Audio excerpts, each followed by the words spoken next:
Dahil umabot ng 10 taon, inakala nga ba ni Miss Ai de las Alas na ang kanyang relasyon sa asawang si Gerald Sibayan ay magiging mas matagal at magsasama sila habang buhay?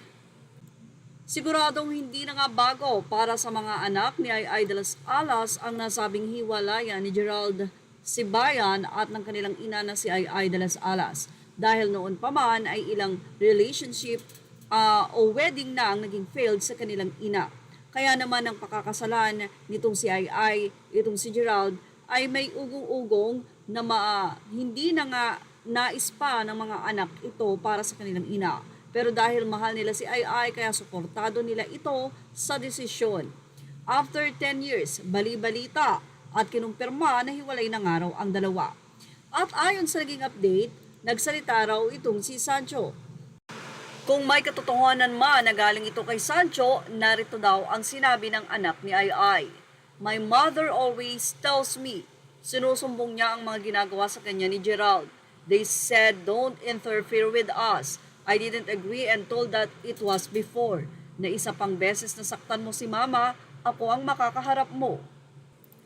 Noon pa man daw ay binalaan na ng mga anak si Ai de las Alas na pwedeng dumating ang panahon na iwan din siya ng nasabi nga pong husband na si Gerald Sibayan. Si Gerald ay pinag-aral ni Ai, pero ayon dito sa nasabi nga pong kolumnistang si Jobert Sukal dito, may kaya naman daw ang pamilya ni Gerald para isipin na ito ay pinirahan lang si Ai. Pero ayon din sa update, after nga ng wedding ay nagdesisyon si Ai at Gerald na magpunta sa US. Ito'y dahil na rin daw sa nais nito ni Gerald. So sinuportahan ni Ai si Gerald at doon ay nagstay sila sa US. At syempre, naging green card holder itong si Gerald Sibayan.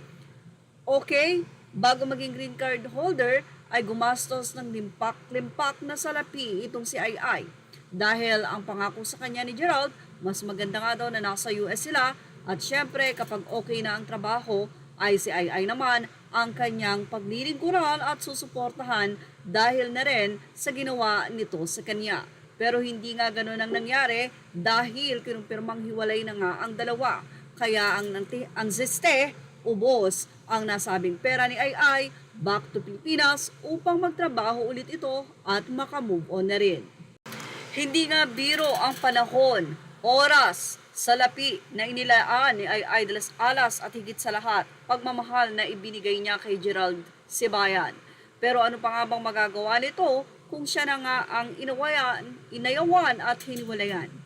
Habang iniwan ni Gerald Sibayan, itong si Ai na tila sobrang wala at ngayon nga ay buti na lang may binilakan pang career dito sa Pilipinas. Well, yan po ay mga naging kuro-kuro ng nasabi nga pong hiwalayan, pero ayon sa mga netizen, malinaw ang dahilan dahil hindi ito isang beses lang nangyari kay Ai, matatandaan na nagpakasal din ito sa batang boyfriend na si Jed Salang, pero matapos ang isang buwan ay hiniwalayan din ang comedian actress.